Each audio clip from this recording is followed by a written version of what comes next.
Welcome to the Your Data Driven podcast.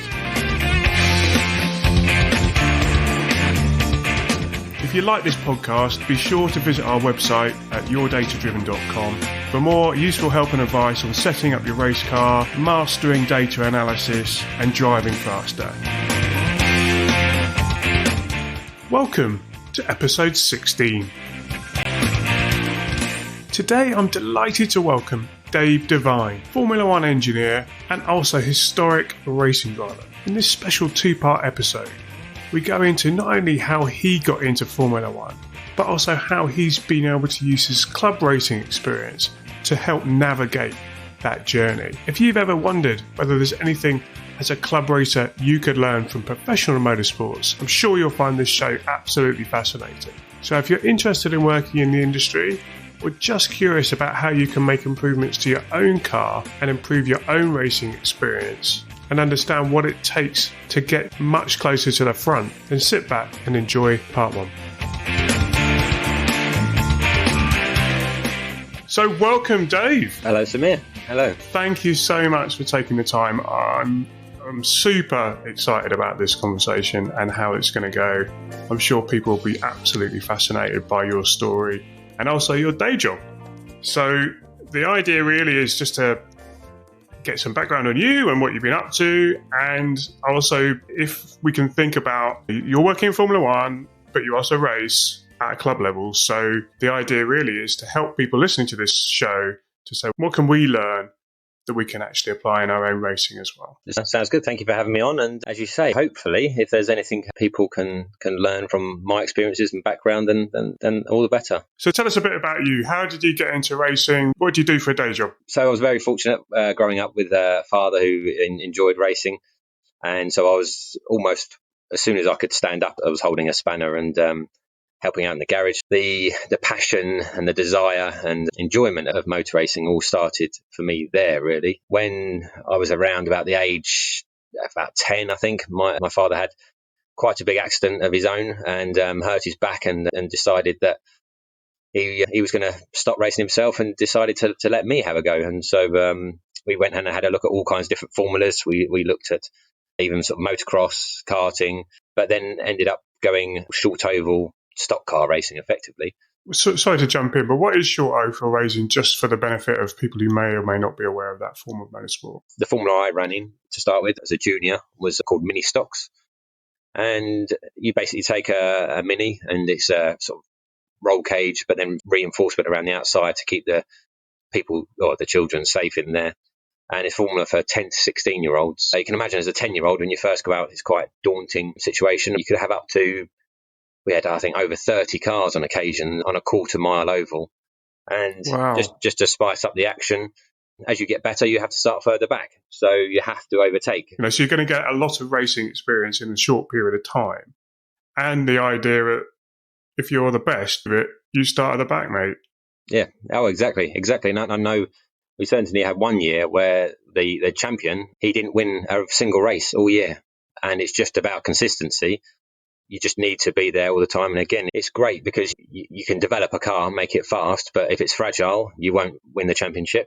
If it's not quick to work on, you won't win the championship. And it's, again, I think it's frowned upon by quite a few people. But the only thing I would say is that recently, which has helped a lot, I would say, is Nick Tandy, who I raced against him and his brother, Joe Tandy.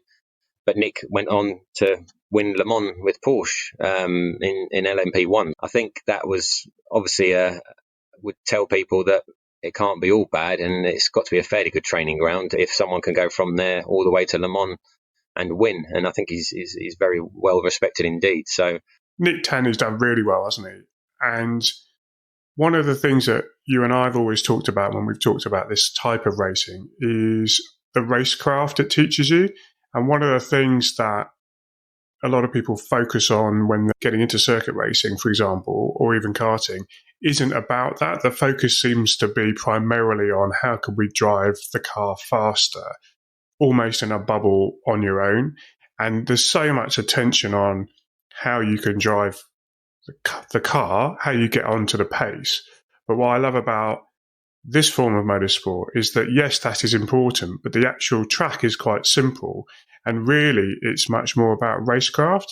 And ironically, when you get up to speed on a circuit, you're in a race, and that really defines whether you win or lose. Your racecraft, not necessarily your pure speed. Absolutely. If you start at the back of 30 cars and you need to overtake them all in 30 laps sort of thing, racecraft really is key. And almost I'd say one of the biggest things I gained from oval racing was the art of driving defensively is to one extent, but actually just not putting your car into a vulnerable position, so that if you were to make contact with somebody, then you hopefully will stay pointing in the right direction. So, for example, if was going to try and make a move, trying to overtake around the outside of a car, for example, is making sure that when you overlap, you don't leave the last corner of your car overlapping with the car on the inside of you, because if that car on the inside were to slide out by accident or intentionally, then they may push you into a spin.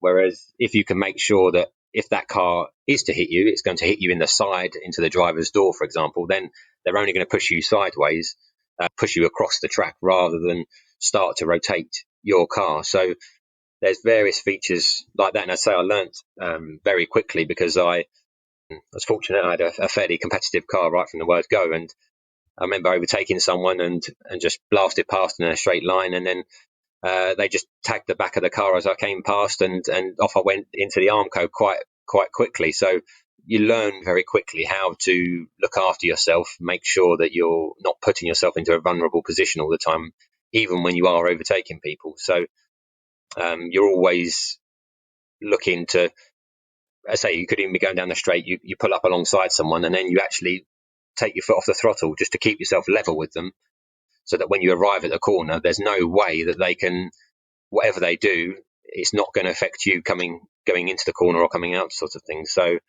as I say, there's lots and lots you can learn, and obviously very crowded all the time. So, again, you go from a circuit like that onto a larger circuit like Silverstone, all of a sudden it seems it's a big empty space, and you feel like you've got a lot of track to play with. Obviously, the mini stock preparation translated very well. Yes, yeah, I think so. And again, my father and I had a very good relationship, and we'd look always to trying to improve the car. So every race we went to, I think we had something new on there to try. We were always looking to develop the car, and we managed to certainly get a car that was very comfortable to drive. It's probably the most fun car I've driven. It was called a Pro Comp LA Gold, and I know through fast corners like Gerrard's at Mallory Park, I could literally just go around the whole corner using the throttle to steer the car around the corner. I didn't even touch the steering.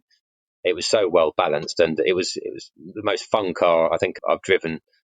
Very lightweight and 160 horsepower or something like that, but absolutely great fun. And then, yes, as I say, after the first year, a bit of a toe in the water. Was I going to like circuit racing? Was I going to be any good at it? And when we then had a newer car, and all of a sudden we were winning races, kind of a sign that we were enjoying it, and we could do fairly well. So you're doing really well. You're winning races. That must have put a few noses out of joint, I imagine. But where did you carried on from there? I think a little bit. Yes, and we again looking to see where we could get to. We've always looked at what's the highest level we can compete at for the budget that we had, and we ended up. Ginetta had a single make G20 championship, and it was on the support bill for the British GT and F3, which at the time was quite a big package, really, because they had Bruno Senna and Nelson Piquet Jr. and people like that were in the F3, so there was quite a lot of buzz around the paddock. And the G20 championship was, as I say, single make, fairly low cost for the level of racing, and so it meant there were big grids again in there with 45 odd cars type thing, so qualifying heats to get through to final and things like that. And we absolutely loved that time, because we were all of a sudden we were still just a van and a trailer, and we were up against people with big lorries, big teams running lots of cars and things like that. And quite quickly I think we managed to win a race, I think within the first few meetings, and just absolutely loved the time in that, because it was all about slipstreaming and things. So you very rarely could get away at the front. It was always down to the last lap to decide who was going to win.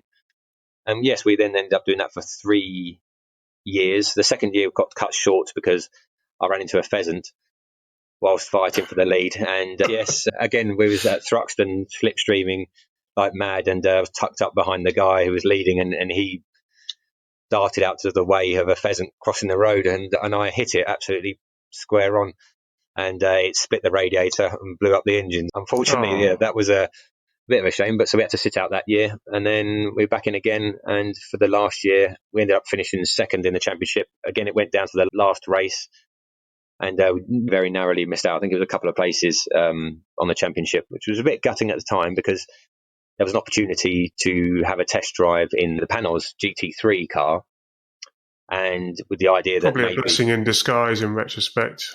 Yes, that's a weird car. exactly, yes. But obviously, the idea of it was amazing, and it was possibly opened the door to GT racing. So we pushed to try and win that prize, but unfortunately, we narrowly missed out.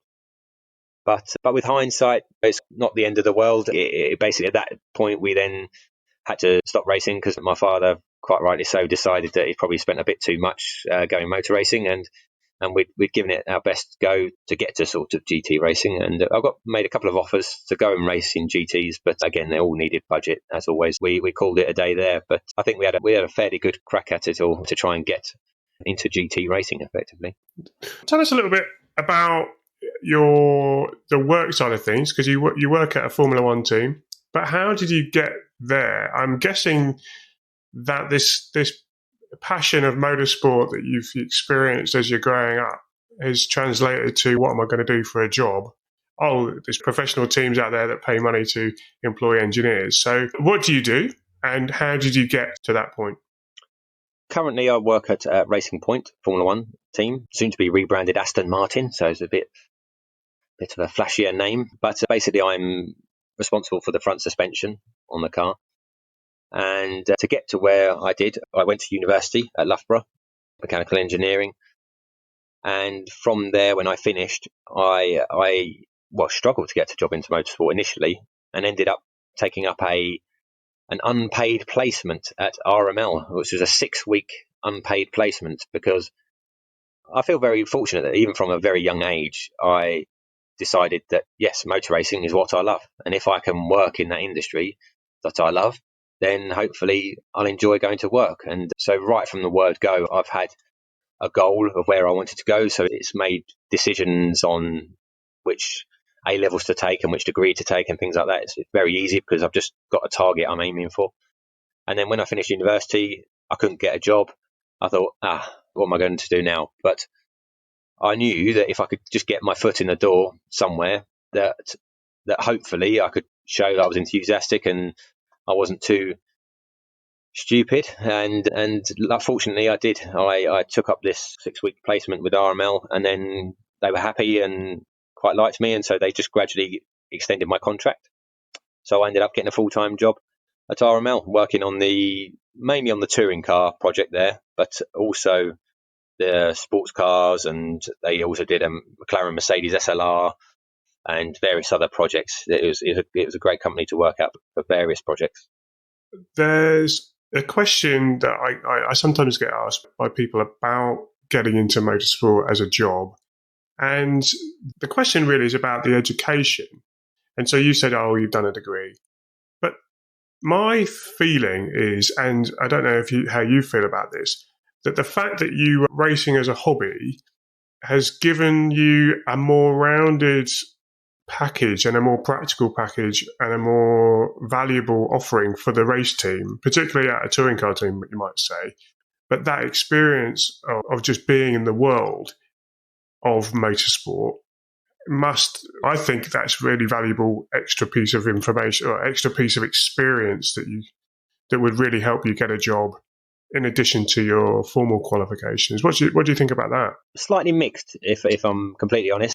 I basically, whilst at university, I managed to get a couple of 2-week placements at what was then BAR. And I was surprised at that point how uninterested they were at my experience of actual racing. And it put me off Formula One initially, because it was almost this, they didn't want to look outside of the world of Formula One for any kind of knowledge, or didn't overly value the experience of that. Initially, whilst I was at university, it did make me then question whether working in the world of motorsport was for me. But I'm glad I persevered, because certainly when I went to RML, it definitely helped. As soon as I was there and they asked me to design parts, and instantly I was looking at how easy it was to assemble, how easy it was to make, and the importance of the part. Was it going to make the car faster?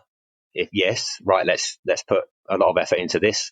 Was it a case of it's a simple bracket that doesn't really matter? Okay, we're not too worried about this. So that all of a sudden gave me more confidence that this is what I want to do. And then since moving on to Racing Point, Force India, I should say, then Racing Point, again, I feel that I want to say more enthusiasts of motor racing in general, effectively, not just Formula One. They're quite happy to look outside, and we often talk about motorbikes and touring cars and GTs and things like this. So yes, at that point, and all of a sudden, I would say it does help. It does help.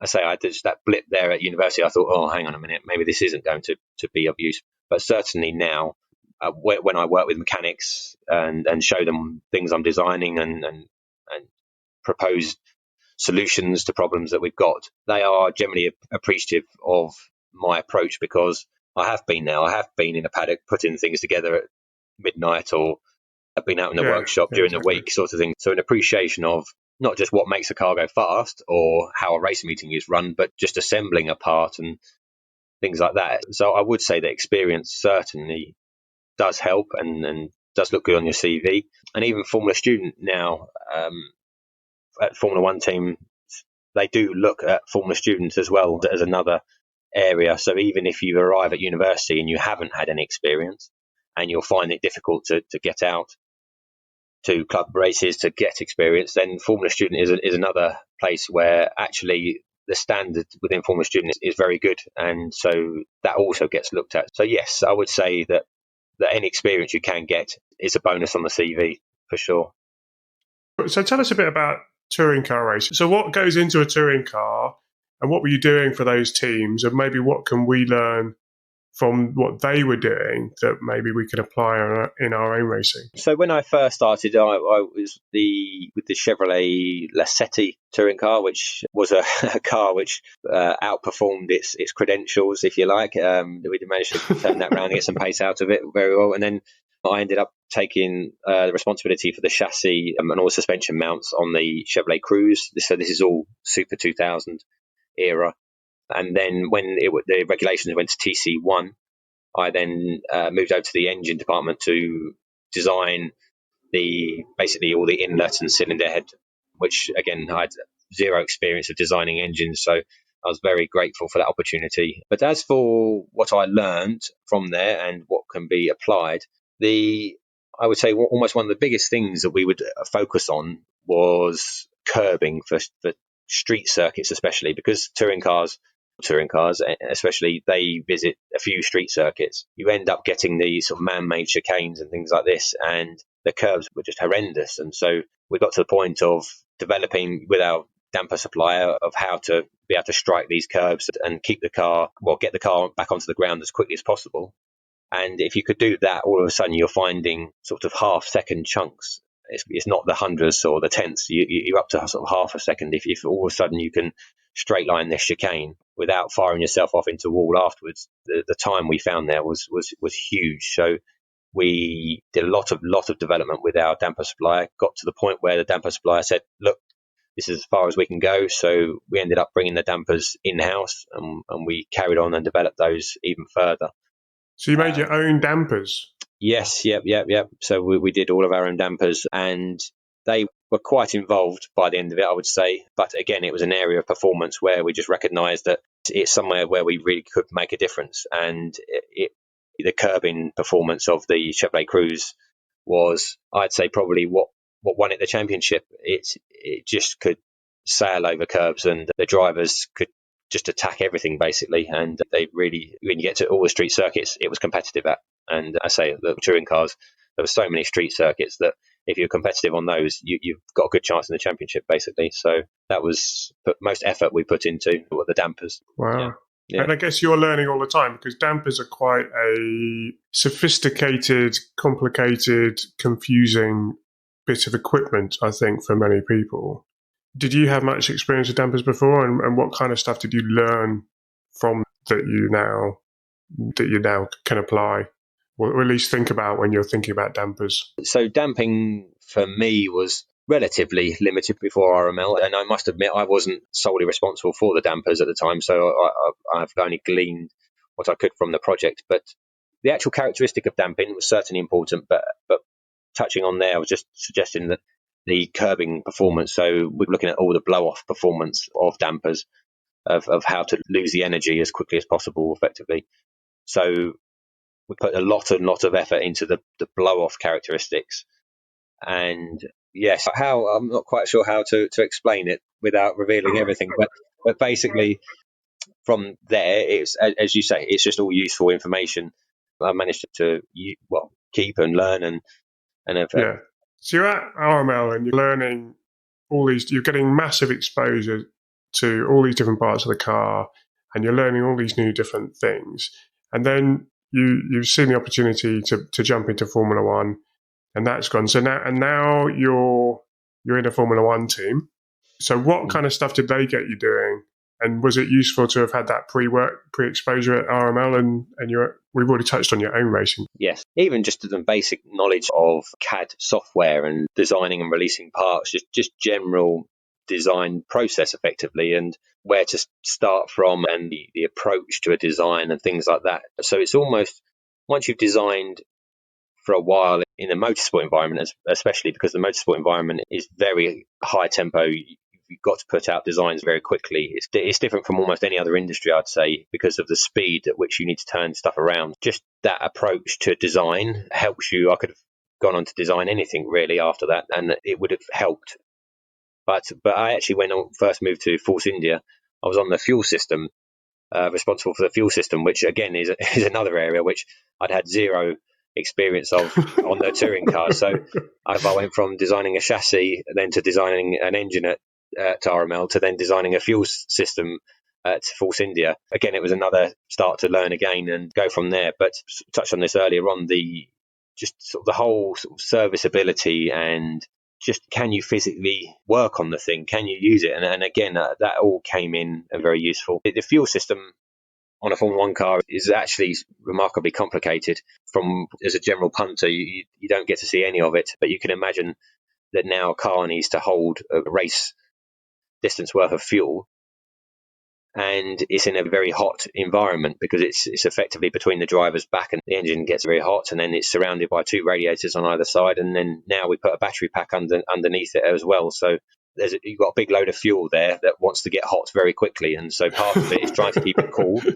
And if you can't keep it cool, you've got to try and stop it boiling effectively. There's a lot that goes into the fuel system, which, again, when I told people about working on the fuel system, you're not just drawing a box, but there's a lot that goes into the box, put it that way. I mean, in general, on the fuel system, is there something that you guys take for granted in Formula One with regards to fuel and looking after the fuel, because you've had to look at all these temperature stuff, and as a result, you may have discovered something else that's important that other people who are racing in a club environment could go, actually, yeah, I could implement something like that. For example, I believe that when we had refueling in Formula One, they used to chill the fuel a little bit as well, and make it colder, because that would give them more performance. Is there something that people could learn from how the complexities of that fuel system, but not the implementation, but the problem that you're actually trying to solve? One thing that I say surprised me was the temperature control. With the amount of fuel you've got in there, if you can't keep it cool, then it will boil and it will evaporate. And of course, if the fuel evaporates, you can't use it. So you start off a race with fuel that you're never going to use. Typical engineer, that's the only thing you worry. Everyone else is going, it's going to blow up. Exactly. And you're going, no, I just can't use it. It's like... Exactly, yes. Yes, I know. I often think there's various bits on the Formula One car which you just don't want the driver to know about. And the fact that just behind his back he's got a whole battery and a massive load of fuel that it was trying to get quite hot. Basically, yes. So that's one thing. All the Formula One drivers do listen to the show, by the way. So just be careful what you say. Yeah, exactly. Yeah. They need to just turn off for the moment. Yeah. As I say, so if you start a race and you've got, say, 110 litres of fuel, and 5 litres of that is going to evaporate effectively, then that's no good, because you're starting a race with potentially up to 5 kilos of extra mass, which you're just carrying around as ballast. After the race, we always drain and pump the car out to monitor how much fuel we are definitely using and how much comes out. And surprisingly, if you try and pump the car initially straight after a race, you won't get a huge amount out. But if you let the car cool down, all of a sudden you'll start pumping more fuel out. I would say certainly for longer races, more endurance type races, that if temperature of fuel is certainly of interest, because it's just wasted performance. Basically, it's kind of, you want every drop of, it's not light, is it, fuel, and you want every drop of that to go to the engine and give you performance to make you go faster. You certainly don't want to be using it as ballast effectively. So more endurance type races, if you're carrying large volumes of fuel, that keeping the thing cool is certainly worth doing. So you started on the fuel systems, and then you've moved on to suspension. Is that what you said, the front suspension now? Yes, I actually picked up the exhaust system as well whilst working in the engine systems department. I don't know why, I just suggested, I think I came up with an idea because of the work I'd done on the touring cars, and I'd done quite a bit of exhaust work for the touring cars, and so I ended up picking up the exhaust system as well whilst in the engine systems department. So which was great fun around the time of, do you remember another heat management situation? Oh, right. Very, very much so, because we were in the realms of these Coanda effect exhausts, and that was great fun, because that was genuine performance, aero performance from the exhaust sorts of things. There was a lot of interest going into that, and we did a lot of testing. But again, yes, you're trying. For the benefit of the people listening, what was the Coanda? What is that effect? The Coanda effect? I forget how you say it. Yes, the Coanda effect. It was simply basically high velocity gas going near a surface gets attracted to the surface, so you can start to steer this flow. And basically, we can then steer this high energy flow into an area to then help aerodynamic performance at the back of the car. So if you can imagine, if you could see it, you've got a jet of this very high energy air, and all of a sudden, if you can use that, again, I won't go into the exact details just in case, but yes, if you use that for aero performance, then great. There's been a fair amount in the public domain on how it works, but it was when you were using it, I think, was the particular thing that was interesting. Exactly, yes, yeah, because we basically, caught on that the off throttle, you would obviously close throttles, so therefore all of a sudden this jet would stop. So all of a sudden quickly worked out that, hang on a minute, if we don't close the throttles and we keep flow going through there, then we still get this downforce gain. So of course this is in the time when all of a sudden you heard cars going into corners sounding like a bag of nails, and all of the strange noises coming from them, because all of a sudden teams were flowing fuel through the engine and basically setting fire to it in exhaust to generate this jet of energy sort of things. It was a shame, because I think generating aero performance from effectively a waste product, which is just going to heat, which is going to go out into the environment, I think generating performance from that was a great idea initially, but then once we started to burn fuel on purpose just to get extra downforce, then that's when the FIA obviously started to say, hang on a minute, we can't let you keep doing this. And of course, yes, again, we'd start the race with more fuel than we needed, because we knew we were going to use it just to give us downforce. So that was a very interesting time. And then, as you say, very high temperatures, and you're trying to control something with the engine. We were fortunate enough to go and see the engine on the dyno various times after we were testing, and this thing's bucking around all over the place, and the poor exhaust, which we were making out of 1 millimeter thick Inconel pipe or something like that, the whole thing's glowing cherry red, and at the same time you're trying to hold the end of this pipe to point it where you want it to, and you've got various carbon fiber suspension components and bodywork and things like this that all would quite happily catch fire if you let them. So it was an interesting time, and probably gave me a few more grey hairs before I started it, because you can imagine a failed bracket with the exhaust then swings or moves to somewhere different can be very serious indeed. An interesting project, to say the least.